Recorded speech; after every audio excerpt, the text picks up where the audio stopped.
Meu nome é Bia Akio e hoje nós estamos com um painel de sensibilização para médicos na Semana da Formação de Médicos. Nesse momento, que é o ato 3, a gente fala sobre acessar a humanidade das pessoas, acessar a humanidade de vocês, médicos. E a gente vai começar, então, ouvindo um pouco alguns sons do hospital que muitas vezes para vocês, médicos, para os profissionais que trabalham, nós provedores, eles passam despercebidos, mas eles são bastante importantes para causar uma experiência positiva ou negativa, muitas vezes negativa nos pacientes que estão internados, estão passando por essas jornadas no hospital. Vamos ouvir.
Agora, nós vamos ouvir algumas verbalizações reais de pacientes que passaram pelas jornadas de pronto-socorro, internação, ambulatorial na BP, como eles se sentiram a partir das experiências vividas em relação aos médicos. Vamos lá. A consulta durou apenas 3 minutos sem orientação clara sobre o tratamento. Estou insatisfeita com a postura da médica, que é de difícil acesso e não transmite as informações de forma clara para os meus familiares. A médica não foi transparente quanto ao problema ocorrido na cirurgia. A médica me viu reclamando sobre a demora no atendimento e talvez por isso tenha me tratado mal. Uma falta de respeito. Ninguém vai ao pronto-socorro em plena pandemia se realmente não for necessário. Me senti humilhada. Esperei por 5 horas. Depois de tanto tempo, fui atendida por uma médica antipática.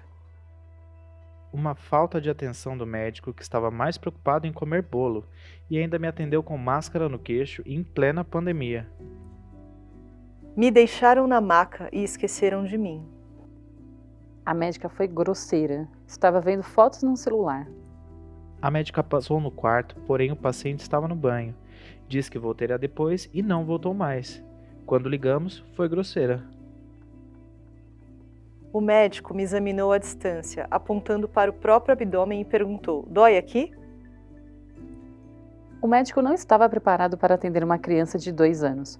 Não tentou em nenhum momento conquistar a confiança do meu filho para tornar a experiência menos estressante. Fiquei das 13 às 19 para fazer uma tomografia, exame de sangue e PCR, e fui embora sem os meus resultados, porque não aguentava mais ver funcionários pouco interessados em resolver o meu problema. Um dos meus sintomas era dor de garganta, e a médica nem me examinou. Era interrompida pelo médico a todo momento. O médico mal olhou para mim. Esperei tanto para ser atendido por um médico que nem olhou na minha cara, só ficou mexendo no celular. Mesmo me sentindo muito mal, com febre, tosse e falta de ar, o médico disse que eu estava com um ótimo quadro clínico, sem nem auscultar o meu pulmão. Diagnosticado com Covid, resolvi ir ao pronto atendimento. Descrevi minha dor como parecida com pneumonia, e o médico respondeu com arrogância que se eu estivesse com pneumonia, não conseguiria entrar andando no hospital. A minha mãe foi tratada com descaso. Não deram atenção às dores relatadas por ela.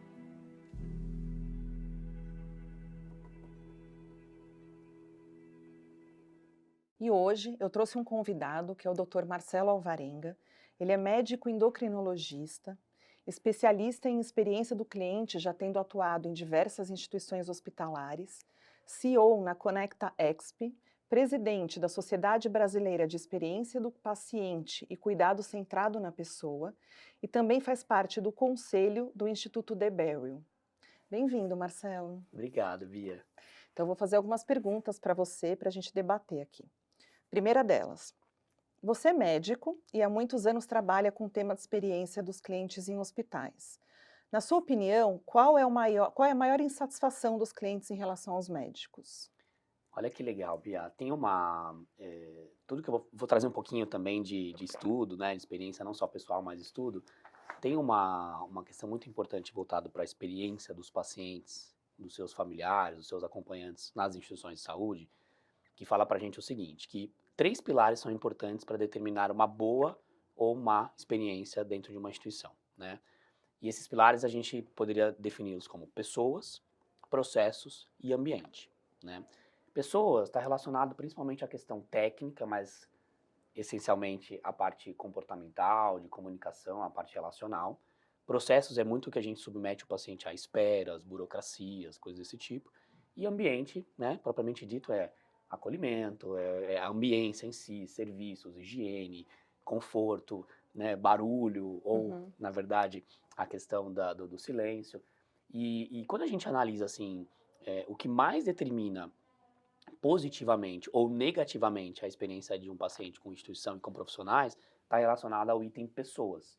E quando você olha, por exemplo, a parte de ouvidorias, pesquisas, enfim, os indicadores, o que mais os pacientes se queixam está relacionado à parte de relacionamento, né? Então, a questão da comunicação, do acolhimento, da escuta. Ah, então o médico não me escutou, o médico não acolheu aquela minha queixa, aquela minha dor. O médico não conseguiu me olhar de uma forma integral, olhando para mim como uma pessoa e não só como uma doença, não deu atenção, né, às necessidades da minha família, não me tirou dúvidas, não me fez participar das decisões de tratamento. Então, assim, acho que uma grande oportunidade que a gente tem aí é na relação. É na relação. Né? Sem dúvida. A gente até brincou outro dia, ouvindo alguns relatos de pacientes na ouvidoria, que normalmente eles não falam nada relacionado à técnica, né? À qualidade da assistência, mas sim a relação envolvida ali com o médico, com os profissionais de saúde, sem dúvida. E qual é o maior motivo de encantamento? Acho que é a mesma coisa no final, né? É a Mas mesma na sua coisa. opinião... Mas acho que é importante só trazer assim como reforço, né? Assim, acho que tem um ponto que basta a gente se colocar no lugar de um paciente, né? Vou falar de uma outra posição. Vou falar não uma posição de médico, mas uma posição de paciente ou de familiar. Quando a gente vai para uma consulta, para uma internação, para um procedimento, né? O que a gente espera? A gente espera que, no mínimo, saibam o que a gente tem, né? E deem o tratamento correto. Então, assim, é quase como se fosse uma obrigação. Olha, eu espero de você, profissional de saúde, médico, seja, né, qual profissional for, que você saiba o que eu tenho e me prescreva o melhor tratamento. Mas o que de fato encanta e o que faz, né, assim, a relação ela ir para uma outra dimensão é quando eu encontro também, para além de um profissional bem qualificado tecnicamente, né, que atende aquilo que eu preciso, essa questão do acolhimento. Então, assim, eu encontro em você um profissional que me escuta, que me entende, que olha para mim como uma pessoa e não só como uma doença, que entende que tem coisas que eu acredito que são importantes, que olha para minha história, para o meu passado, para minha família. Então, acho que essa questão do acolhimento, da escuta e da comunicação é importante. E acho que tem um ponto fundamental que eu queria trazer aqui, né, se você me permite, que acho que é a questão da comunicação clara. Quando a gente traz para essa relação uma qualidade de comunicação muito adequada, né? Assim, o que eu quero dizer com isso? Quando a gente quer ser claro na comunicação, assim, a gente fazer as pessoas de fato entenderem o que a gente quer dizer, né? E assertivo tem a ver com até a entonação. Como é que eu coloco aquilo sem gerar dúvida, sem gerar medo, sem gerar desconforto, sem gerar, né, imposição. Então, acho que esses aspectos mais socioemocionais e de relacionamento são, Que de gera fato, o que... segurança para o Total. paciente, né? Segurança porque ele entende o que ele tá ouvindo, quais são os próximos passos, o que deve ser feito e como. Ô, Bia, acho que não tem coisa pior, né, do que a gente estar numa situação em que a gente não sabe muito bem para onde ir. Ah, eu vou fazer esse tratamento, eu vou para esse caminho, eu vou para aquilo. Eu não sei o que pode acontecer com a minha, né, com a minha patologia, se ela é grave, se ela não é, se ela tem tratamento, etc. E aí eu vou para uma conversa, eu não entendo nada, Uhum. né? E eu também não consigo fazer parte da tomada de decisão. Então acho que assim, é aquele cenário de insegurança total, né? É. Eu não sei para onde ir, eu não sei o que deve ser feito, eu não sei que tomada de decisão precisa ser feita. Então acho que a comunicação ela traz Sem essa dúvida. clareza, né? E Marcelo, você é médico, então considerando isso, né, então acho que você passou por um processo, você atua como médico ainda, atuou, né, e aí começou nessa área de gestão, de olhar para a experiência do cliente. Qual foi a autorreflexão que você fez sobre essas mudanças que precisavam acontecer em você mesmo? Legal, muito bom, Bia. Eu acho que assim, né? Eu sempre fui uma pessoa que, como médico, eu me criticava muito, né? E tentava sempre fazer uma autorreflexão sobre a qualidade da minha relação com os pacientes, né? E com os familiares. E eu sempre achei que eu era uma pessoa que eu me comunicava bem. Olha que interessante, né? Ah, não, acho que eu sou um bom comunicador, né, eu sou estudioso, eu tecnicamente aí posso não ser o melhor médico do mundo, mas procuro estudar, ser qualificado, enfim, estar sempre atualizado. E olhava para essa questão da relação e falava assim, poxa, eu acho que eu me comunico bem, né? Eu acho que eu escuto os pacientes, eu acho que eu envolvo os pacientes na decisão. E quando eu comecei a estudar dentro da área da gestão, né, e dentro da área de educação, essa questão de como é que a gente pode cada vez mais desenvolver as nossas habilidades Uhum. socioemocionais e de comunicação, eu percebi que eu fazia muita coisa que eu tenho certeza que muitos colegas médicos fazem, né? Uhum. Que é a questão de interromper o paciente, de direcionar, de não permitir muitas vezes, até pelo tempo curto ali da consulta, do encontro, não permitir que o paciente traga o que para ele é importante naquela conversa. Então eu comecei a me perceber em termos de qualidade de comunicação, né? E Uhum. quando a gente vai estudar esse assunto, Bia, acho que é legal compartilhar, né? É muito interessante porque assim, né?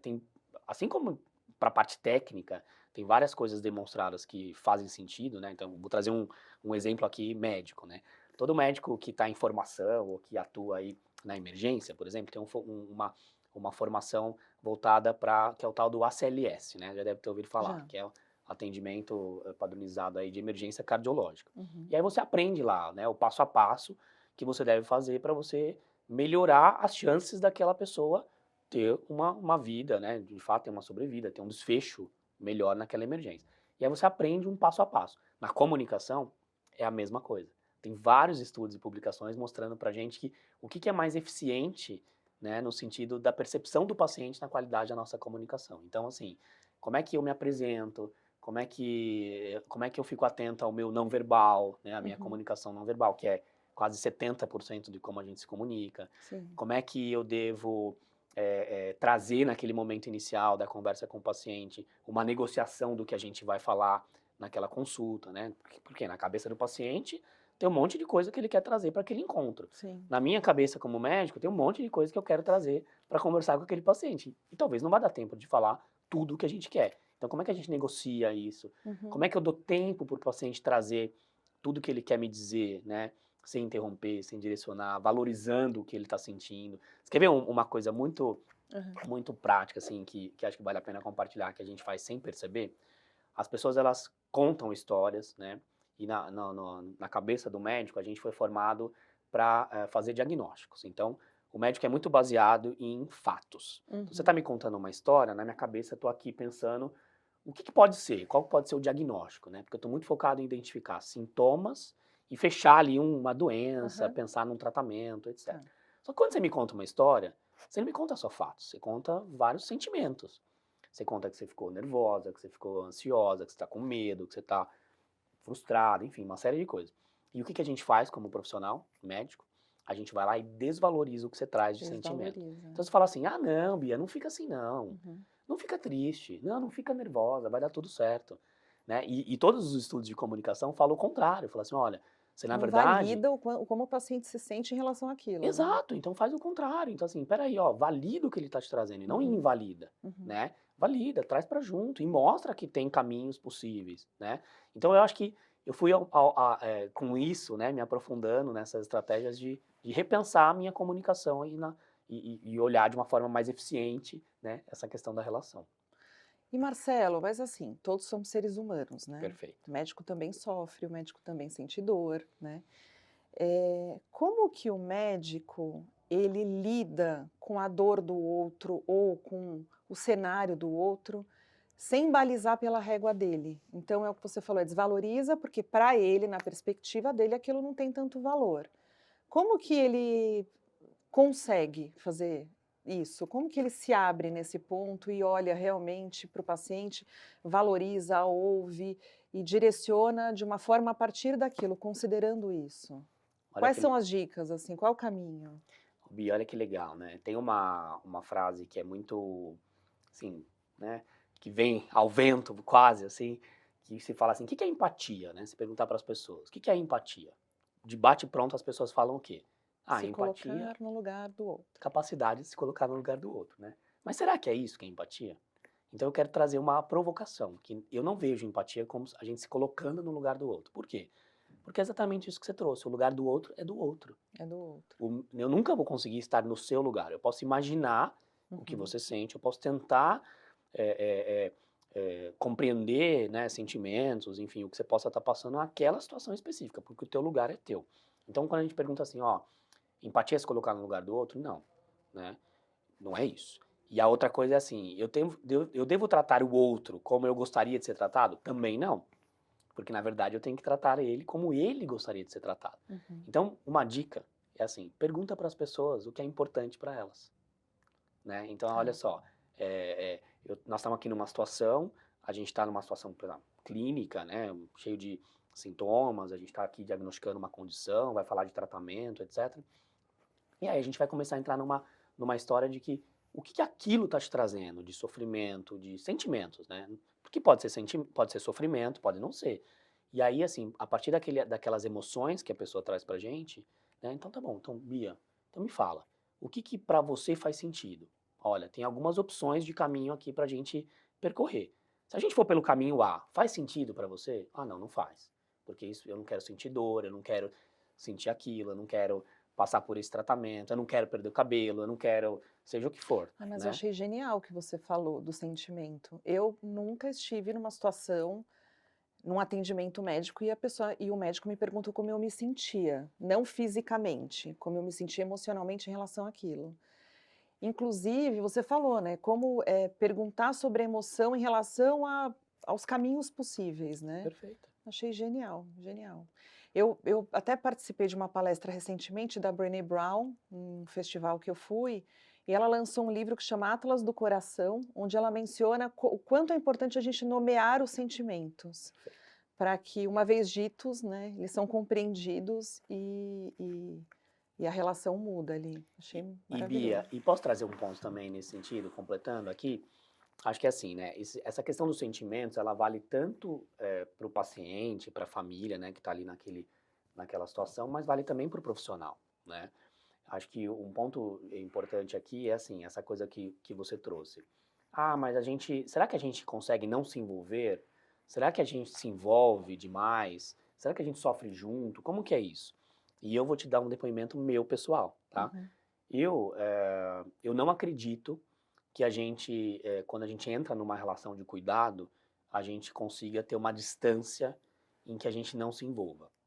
Por quê? Porque a dor do outro é a sua dor. O medo do outro é o seu medo, né? Se você tem essa capacidade de tentar se colocar no lugar dele, né? De tentar olhar sob a ótica do que ele está vivendo, você vai viver junto. E aí qual é o cuidado? O cuidado é assim, eu não posso ser um profissional que eu me distancio a ponto de eu ser frio, né? Porque, não vou me envolver, porque senão eu vou sofrer junto. E aí a pessoa vai falar, peraí, mas esse médico aí não tem empatia nenhuma, né? Então não tá tentando aqui sentir o que eu sinto, não tá me acolhendo. E eu também não vou sentar com o paciente e esgotar toda a minha energia emocional, física, etc. Porque na sequência eu tenho um outro paciente, uma outra família e tudo mais, né, para cuidar. Então eu acho que assim, essa coisa do equilíbrio, como que eu entro numa relação de cuidado, né, vivendo aquilo, validando aquilo, estando junto, estando próximo, mas como é que eu também estou atento ao que eu sinto? Uhum. Porque quando eu começar, né, a sentir angústia, tristeza, sofrimento, medo, incerteza, insegurança, como é que eu lido com aquilo, né, na minha vida pessoal e profissional, para o próximo paciente, mas e também na minha casa? Sabe aquela coisa que as pessoas falam assim, ah, você vai para o trabalho E aí e você quando, deixa no carro, no estacionamento, e quando você chega em casa, você não pode levar as coisas do trabalho para casa? Isso não existe. não existe. Nós somos uma pessoa só. Uhum. Então, eu acho que um ponto importante aqui também, com que eu deixaria, é assim, como que cada um de nós, né, quais são os mecanismos que a gente tem criado para, ao longo do dia, a gente se perceber, Tá. né? Então, assim, como é que eu tô, o que que eu tô sentindo? Eu tô cansado, eu tô fadigado, né? Sei lá, eu tô pós-plantão, e aí talvez eu tô meio intolerante, e aí eu vou encontrar com um paciente que está precisando ser acolhido, e eu não vou estar disponível para ele, né? Uhum. Então, assim, se perceba, não deixa eu chegar nessa situação para você passar por isso, né? Tá. Então, assim, eu tô irritado, eu tô melancólico, eu tô frágil, enfim, né? Eu tô com um problema na minha casa, com meu filho, com a minha esposa, com a minha família, e aí será que eu consigo estar de fato presente ali no meu trabalho, naquela relação? Então, acho que é isso, né? É atenção ao que eu tô sentindo também Tá. no meu dia a dia e cuidar disso, para que a gente, em cada relação que a gente entre, a gente possa entrar de fato inteiro, né? Uhum. E não essa coisa de que, não, eu vou criar uma distância, eu vou criar uma barreira. Acho que esse é um ponto que eu queria compartilhar. Tá joia. Marcelo, agora a gente vai falar um pouquinho sobre, primeiro, esse novo cliente, paciente, e a gente fala cliente aqui também, porque é o cliente, é o familiar, né? São muitos clientes, não é só o paciente. E ele está cada vez mais se apropriando do seu cuidado, do cuidado da sua saúde. É o super cliente que a gente chama. Considerando todas essas transformações que a gente tem vivido na relação, quais são as principais habilidades que os médicos que estão numa etapa de desenvolvimento deveriam olhar? Quais são essas habilidades que deveriam ser buscadas, além das técnicas que ele tem hoje nas universidades, em todos os outros cursos, estágios, fellow, todos esses outros cursos técnicos que fazem parte do desenvolvimento da carreira do médico? Ô, Bia, eu acho que é muito do que a gente já vem falando aqui, né, ao longo dessa conversa. Eu queria citar, então, essa questão da inteligência emocional. Eu acho que isso é um aspecto importante, né? Quando você fala de inteligência emocional, o primeiro aspecto é como que você se percebe nas diferentes situações. E o segundo aspecto é como que você escolhe reagir diante das situações, né? Então é autopercepção e autogestão das emoções. Uhum. E aí isso passa para outras habilidades que são também socioemocionais e comportamentais, né? Como a escuta, a empatia, a decisão compartilhada, que eu acho que é uma coisa que vale a pena a gente conversar um pouquinho aqui, a própria ativação do paciente. Olha que interessante, né? Você trouxe essa mudança do perfil do cliente, do paciente. O que a gente viu acontecer nos últimos, 30 anos, né? A gente viu que as informações, elas estão disponíveis. É isso que aconteceu. Se a gente falasse, né? Se a gente pegar, por exemplo, um profissional médico que foi formado antes desse tempo, você ia perguntar assim, tinha internet? Não tinha. Uhum. Aonde que você estudava? No livro. Uhum. Quem tinha acesso ao livro? Só o médico. Uhum. Então o paciente ia numa consulta, ele falava assim, doutor, o que eu faço? Porque ele não tem aonde ver o que é para ser feito. Porque ele acredita que quem estudou aquilo, quem sabe aquilo é o médico. Mas hoje a informação tá onde? Disponível na internet, né? Eu dou uma googada lá, enfim, o que eu quiser acessar, e eu vejo a informação. Se essa informação ela é qualificada ou não, é uma outra coisa. Mas tem muita informação. Então, o que a gente vê? A gente percebe essa mudança, assim, né? Você tem o acesso à informação e você quer participar das decisões. Eu brinco assim, ó, que hoje todo mundo pode ser especialista no que quiser. Então é assim, ó, você nunca consertou, vou mudar da medicina, tá? Você nunca consertou uma geladeira, mas a sua geladeira deu um problema e você quer saber o que pode ser. Você vai achar um vídeo no YouTube. Sim. Você vai achar um tutorial, alguma coisa Uhum. para você ser um curioso e olhar para E não aquilo, tem mais né? como fugir disso. Não O tem como. paciente, hoje, ele está assim, É isso, né? né? E olha que interessante. Então, assim, quando a gente foi falando das habilidades, né? Quando a gente fala essa coisa de ativação e decisão compartilhada, que eu acho importante trazer, né? Por exemplo, ativação é assim, tem perfis diferentes de pessoas, né? Então, por exemplo, tem um estudo que fala muito essa coisa de níveis diferentes de ativação. Então, o paciente nível 1 é aquele paciente que ele tem uma preferência por uma relação paternalista. Então, ele vai no teu consultório e ele fala assim, não, eu quero que o médico me diga exatamente o que eu tenho que fazer. Uhum. Se você pegar esse paciente que quer ser tratado de forma paternalista e você oferecer para ele a decisão, sabe o que ele vai te dizer? Mas quem aqui é o médico é você. Uhum. Você que tem que me dizer o que eu tenho que fazer. Olha, tá. E tem o outro perfil, que é esse novo cliente, que é o nível 4 de ativação, que se fala, né, nessas classificações, que é esse cara que leu tudo, que sabe tudo, que já chega com o artigo de revisão no teu consultório e fala assim, doutor, eu já li tudo, inclusive eu já passei em mais de 3 profissionais, sei lá, Uhum. e eu tenho aqui algumas questões para discutir com você sobre o tratamento. Pra gente decidir juntos, né? Exato. E aí, nesse aspecto, qual que é a habilidade que o médico tem que ter? Primeiro, perceber quem é quem. Então, assim, como que aquela pessoa quer ser tratada? Ela quer ser tratada de forma mais paternalista ou, de fato, quer ser incluída na decisão? Olha que legal, tem estudo que mostra, Bia, que dependendo da patologia, isso muda. Então, por exemplo, se você comparar patologia oncológica, né, câncer, com patologias crônicas, tipo diabetes, hipertensão, esses perfis de querer ser mais paternalista ou mais ativado, ele muda. Então, assim, tem pacientes que querem que o médico fale o que ele tem que fazer. E tem pacientes Entendi. que querem Olha só. participar. Então, identificar isso é o primeiro passo. Uhum. E depois, falar uma linguagem que a pessoa queira ouvir. Então, assim, se você está mais predisposto a decidir de forma compartilhada, poxa, eu tenho que te convidar para isso, né? Eu tenho que te trazer informação, te convidar. Então, eu acho que uma grande habilidade para trabalhar essa questão da ativação e da decisão compartilhada é, primeiro, humildade. É você, o médico, né? Nós médicos nos colocarmos numa posição de humildade, que a gente não sabe mais do que ninguém. Uhum. A única diferença é que a gente estudou coisas técnicas, né? Teve acesso a estudos, a questões, enfim, científicas, mas a condição, a vida, aquela situação específica é daquela pessoa, Tá. né?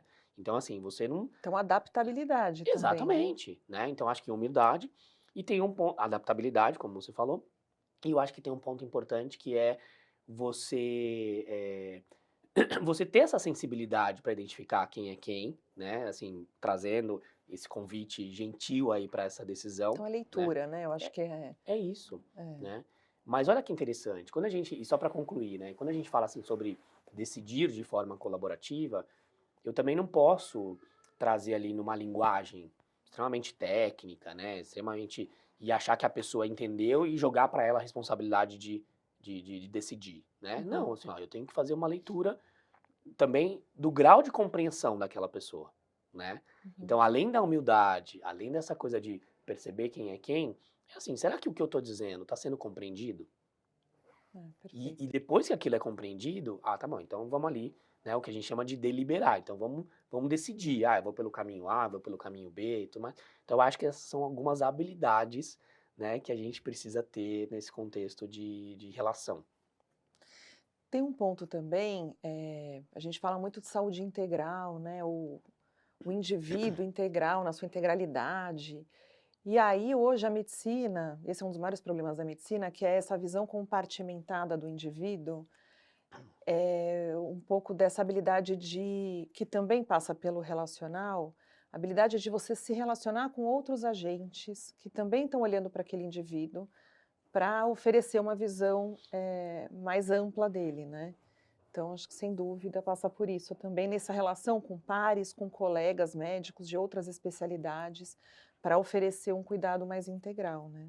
Aqui um pouquinho a gente vai falar sobre as universidades. Aí não é uma crítica, né? Mas o quanto, pela sua experiência, as universidades hoje estão prontas para desenvolver habilidades que não sejam só as técnicas, né? Falando de habilidades socioemocionais, que são as soft skills. Como que você enxerga isso pela sua experiência?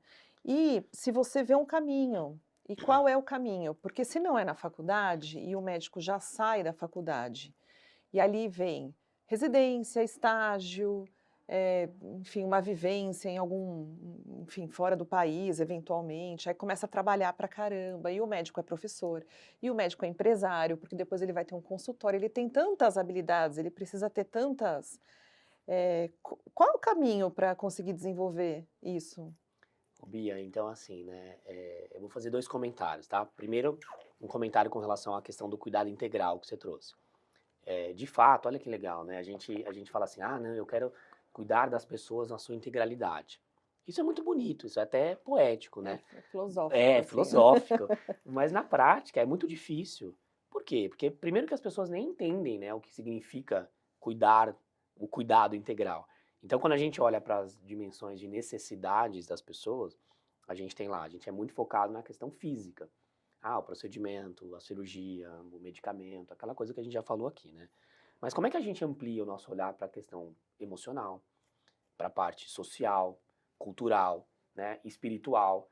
Se você falar de espiritualidade, por exemplo, dentro da medicina, nossa, parece um pecado mortal, né? Uhum. Tô falando de uma coisa, tô falando de Deus, tô falando de religião, tô falando de uma outra coisa, e não tem nada a ver com isso, né? Espiritualidade tem a ver com propósito de vida, com o que você acredita, pode ou não ter a ver com a tua relação com o sagrado, enfim, né? Mas assim, e aí tudo em medicina é assim, ah não, se não tem comprovação, eu não acredito, Uhum. né?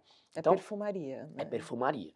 E aí, na verdade, né, assim, tem um olhar muito até enviesado pelo sistema de saúde, eu vou chegar na questão da educação, né, que é muito relacionado assim, ah, tá bom, mas como é que eu vivo isso?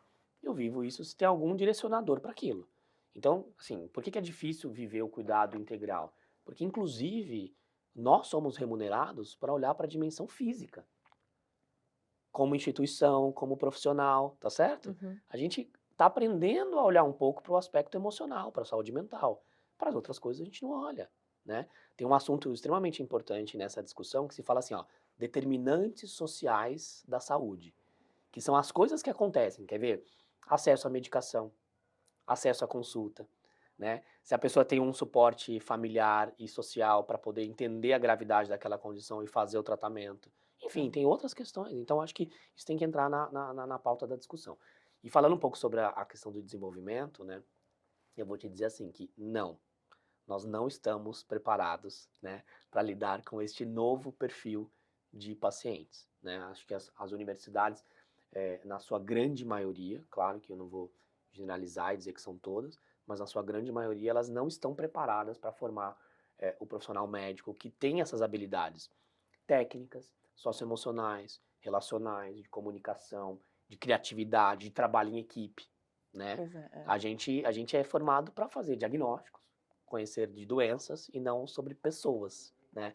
Então acho que a habilidade que falta é a gente cada vez mais ser especialista em pessoas, É. com todas as habilidades que precisam aí para isso, né? Mas você vê assim muita coisa acontecendo, né? Tem muitas universidades que entenderam isso, tanto fora do país quanto aqui, e que já estão revisitando o seu currículo, né, acadêmico aí para poder olhar para esse médico de uma forma diferente, que não seja só focado em doença, mas em pessoa com todas essas habilidades que eu falei. E como que eu vejo, né, que é possível? Eu acho que assim, tem várias maneiras da gente conseguir viver de fato essa questão da experiência do paciente, né, na sua excelência, ou na verdade, o que a gente chama de cuidados centrados nas pessoas. E eu acho que isso pode vir de várias dimensões. Então, como é que eu vejo? Agora eu vou falar até numa posição menos de médico, mas em nome também assim, numa posição de presidente aí da Sociedade Brasileira de Experiência do Paciente, né?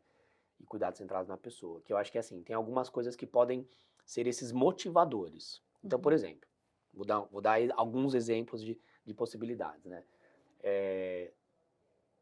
Certificadoras.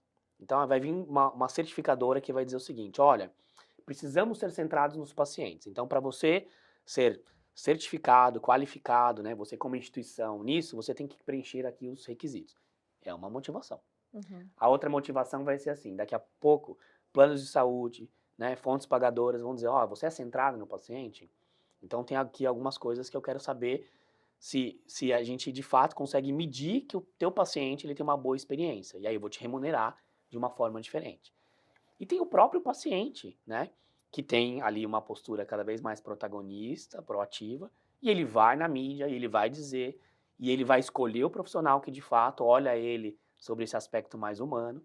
Então, quer dizer, Isso de alguma forma vai acontecer. Se a exigência dele mudou também, então o médico deixa de ser relevante para ele, É né? isso, Se ele né?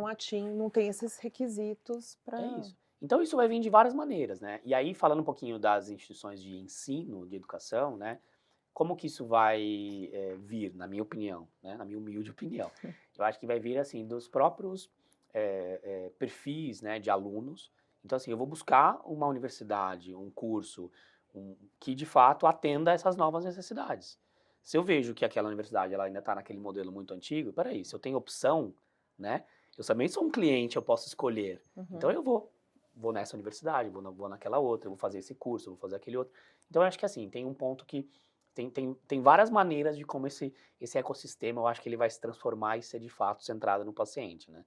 Então, seja via pressão aí do próprio paciente, que é o usuário, seja do convênio, né, da fonte pagadora, seja das certificadoras, enfim, né, das instituições e dos próprios profissionais. Mas eu acho que o ponto-chave é assim, né? Nós somos responsáveis pelo nosso próprio desempenho e desenvolvimento.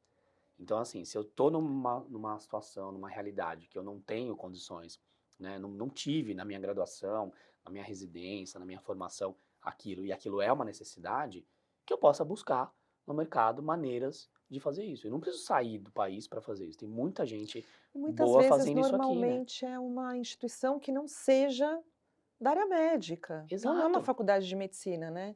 Exatamente. Talvez, enfim, instituições que oferecem cursos nesse sentido para executivos de empresas, mas não necessariamente para É médicos. isso. Porque hoje não faz muito parte da realidade dos Ainda, né? médicos, né? Ainda. Acho que vai fazer bastante, sem dúvida. É, Marcelo, me fala um pouquinho assim, a gente falou, eu vou citar uma frase de um amigo meu, Dante Freitas. Ele fala uma coisa que eu acho maravilhosa, que ele fala que mais vale 1 ano de terapia do que 1 ano de MBA. Nesse sentido, quando a gente fala de desenvolvimento de habilidades socioemocionais, o quanto é importante o médico que vive às vezes uma rotina dura, de sofrimento, de dor, né, no hospital, com os pacientes, no consultório, o quão é importante o médico olhar para dentro, assim, olhar para ele. E ao longo da trajetória toda profissional, bom, eu particularmente acho que todo mundo deveria fazer terapia o tempo todo, a vida inteira, mas, na sua opinião, quanto é importante o médico buscar se conhecer, se cuidar, para conseguir lidar com uma rotina tão dura de um hospital, né? Muito bom. Bia, então já que você citou a frase de um amigo, eu também vou citar a frase de um amigo, se eu posso, né? Então eu vou citar a frase de um amigo que é o Plínio Kutaiti, que é um super especialista em cuidados integrativos, e ele fala pra gente assim, se a gente fosse discutir essa questão do cuidado, a gente deveria olhar 3 dimensões do cuidado. O cuidar, que é o que naturalmente a gente, né, quando alguém escolhe uma profissão de saúde, principalmente o médico, né, ele fala assim, eu quero cuidar de pessoas, né, aquele clichê até. Mas a outra dimensão é o cuidar-se, e a terceira dimensão é o ser cuidado. Então, que a gente possa equilibrar essas 3 coisas, né? Assim, para eu poder cuidar, eu tenho que me cuidar. E eu tenho que me permitir ser cuidado. E como é que eu posso me cuidar? Eu acho que você trouxe um exemplo de como eu posso me cuidar, né? Que é a questão de atenção à minha saúde emocional. Pode ser através de terapia? Pode, né? Mas nem todo mundo, talvez, precisa de terapia, né? Ou tem condições de ter uma terapia, de fazer terapia, né? Então, eu acho que assim, eu acho que o primeiro aspecto é isso, assim, é você identificar quais são as suas fragilidades, você identificar né, o que você está sentindo, e se você puder contar com a ajuda de um profissional de saúde mental, é o melhor dos mundos, né? Mas tem outras maneiras de você trabalhar isso. Quer ver? Qualidade de sono adequada, né? Uma realização de atividade física, uma boa alimentação, né? Prestar atenção à questão de longas jornadas de trabalho. Isso é uma coisa importantíssima para o médico. Tem algumas instituições em alguns países que assim que as pessoas elas têm mais até consciência sobre essa questão de o quanto que eu me dedico, quantas horas que eu trabalho para de fato, assim, eu já começo a ter uma exaustão, né? Já começo a perder a capacidade de raciocinar, de fazer diagnóstico, já fico mais impaciente, eu já não estou tão acolhedor. Então, acho que tem diversas coisas que precisam ser feitas, né? Então, atenção à saúde mental, ao sono, né, ao seu físico, à sua Estar alimentação. bem para cuidar, né? Estar bem para cuidar. E você quer ver uma coisa que a gente vê muito, assim, né, entre a parte médica?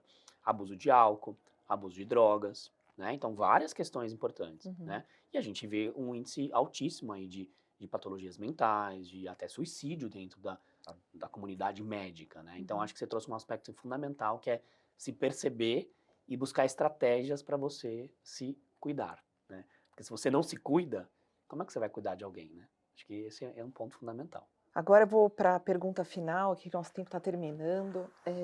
Só lembrar que aqui na BP a gente tem um programa bem legal que chama PAP, Programa de Apoio Pessoal, onde a gente oferece atendimento com psicólogos 24/7 para todos os médicos e colaboradores também.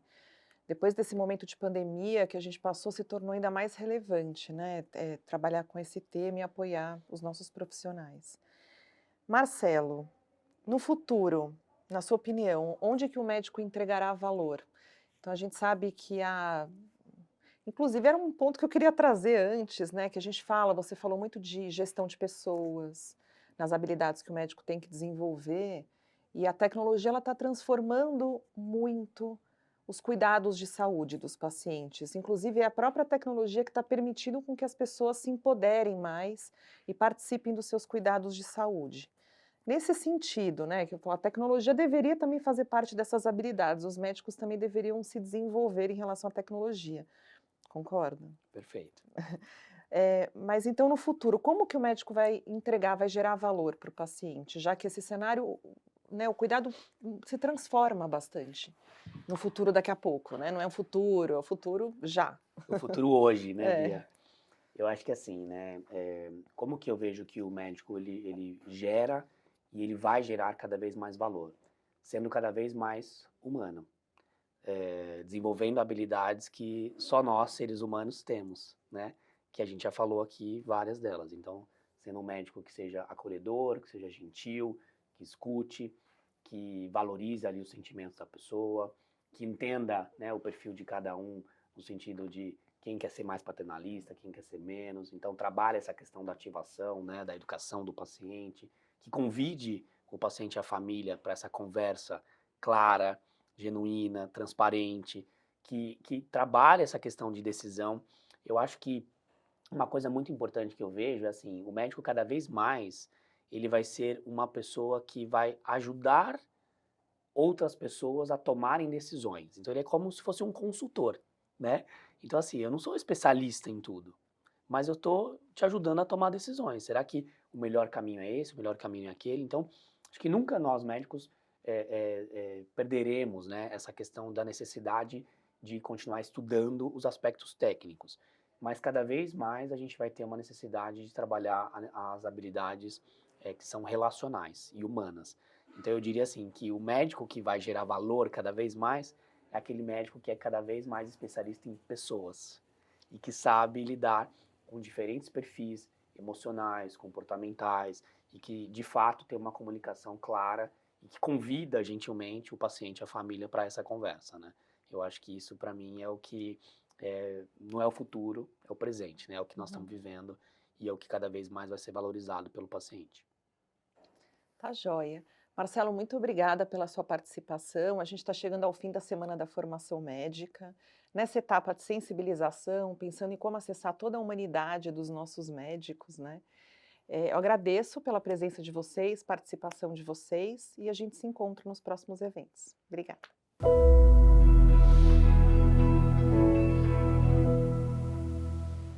Olá, boa tarde a todos. Eu sou Rosana Ciconelli, cuido aqui da área de ensino e pesquisa da BP. E hoje, infelizmente, estamos encerrando a 4ª semana de formação médica. Tivemos momentos incríveis, com palestras bastante enriquecedoras, inspiradoras, que falaram desde as tecnologias até a nossa humanidade, o nosso espaço, as mentorias de carreira.